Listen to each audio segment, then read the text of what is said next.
जय शिवराय भवानी. गोष्ट त्या कारखान्यातल्या आगीची. त्या आगीने कुणाचं कुंकू पुसलं तर कुणाचं पोटचं बोर गेलं. त्याच कारखान्याच्या बाजूला एका चिवताईचं घरटं होतं. त्या आगीच्या लहरी त्या घरट्यापर्यंत जात होत्या हे चिवताईला कळून चुकलं. चिवताईने आपल्या पिल्याला तोंडात घेतलं आणि दूर कुठेतरी नेऊन ठेवलं. हे दृश्य त्या ठिकाणी उपस्थित असलेला एक व्यक्ती बघत होता. पण त्याच्या लक्षात ही गोष्ट आली की चिवताईने आपले पिले तर नेले, पण ते पुन्हा परत आली.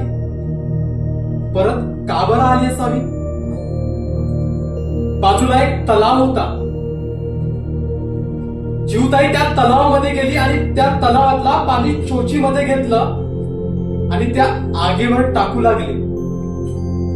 न राहून हे प्रसंग पाहून त्या व्यक्तीला त्या चिवताईला विचारावंसं वाटलं. अगं ए बयाबाई, ए चिवताई, अगं तुझी चोच केवढी आणि तुझ्या चोचीमध्ये पाणी मावणार किती?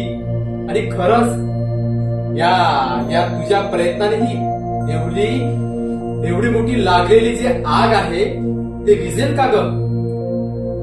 हे बघ, माझ्या प्रयत्नाने ही आग विझेल की नाही हे मला माहित नाही, पण जेव्हा या आगीचा इतिहास लिहिला जाईल ना, तर तेव्हा माझं नाव आग लावणाऱ्यामध्ये नाही तर आग विझवणाऱ्यामध्ये लिहिलं जाईल.